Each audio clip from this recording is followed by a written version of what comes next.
Hello everyone, আসসালামু আলাইকুম। তো অনেকদিন পর একটা ভিডিও নিয়ে আসলাম। তবে যেমন অনেকদিন পর ভিডিওটা নিয়ে এসেছি, এমন একটা পুরানা রেসিপি। কারণ আমি এই কুলিফিটা আগে কখনই কোনো দিনই বানাইনি। যদি আমার মার সামনে ভিডিওটা যায় আর আমার মা যদি ভিডিওটা দেখে না, পুরাই একবার অবাক হইব। কারণ আমি ছোটবেলার থেকে ওই রকম কোনো পিঠা বা এটা সেটা ওই রকম রান্না টান্নার বা দেখতাম যে এরা কাজ করে, আমি বানাইতে পারতাম না। তো প্রথম যে পিঠাটা বানাইছি দেখতেই পারছেন যে ওইটা ওরকম সুন্দর হয় নাই। তবে এই পিঠাটা কিন্তু অনেক সুন্দর হয়েছে।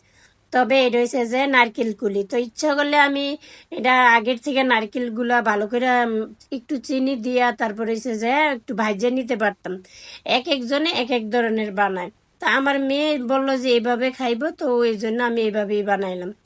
তো আগে আমি যদি জানতাম যে আমি আজকে নারকেল কুলি বানাবো, তারপরে আমি যে মানে বাঁশের যে লেইল আমাদের চাঁদপুরের আঞ্চলিক ভাষায় মানে ওইটা দিয়ে আর কি কুলি ফিরাটা কাটতে অনেক সুন্দর হয়। আমি যেমন হাতে বানাইতে আসি আর ওইটা রুটির মতো বেইলা তারপরে ওই লেইলটা দিয়ে কাটতো আর কি। আজকে আমি দুই রকমের পিঠা বানাবো। তো প্রথমে আমি নারকেল কুলিটাই আগে করে নিই, তারপর হয়েছে যে আরেকটা আছে ওইটা আমি তেলে ভাজবো।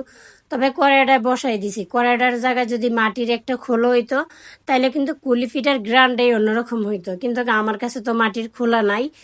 একটা একটা করে আমি সবগুলা পিঠাই দিয়ে দেবো। কুলাটার থেকে আমি একটা একটা করে নিতেছি, কারণ কুলাটাও একবারে ছোট আর পিঠাগুলা রাখছি একবার কুলা বইরা গেছে। তো কিছু আমি এক হাতে নিয়ে রাখলাম, একটা বড় আছে ওই পিঠাটা। তো সবগুলো পিঠা তো আর একসাথে দেওয়া যাইব না, কিছু কুলার মধ্যে রয়েছে আর এই চারটা আগে দিয়ে দিই।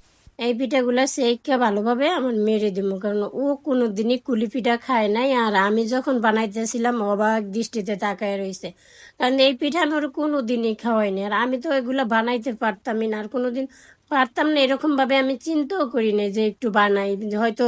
যাই হোক, আল্লাহর রহমতে অনেক সুন্দর পিঠা হয়েছে। দুই একটা পিঠা নষ্ট হয়েছে প্রথমে, তারপর আল্লাহর রহমতে আমি যে এতটুকু পারছি এটাই আল্লাহর কাছে শুক্রিয়া। তো আমি প্রথমে একটা উল্টান দিয়ে দিছি পিঠাটা, আরেকটা উল্টান দিয়েই আমার মেয়ের নামাই।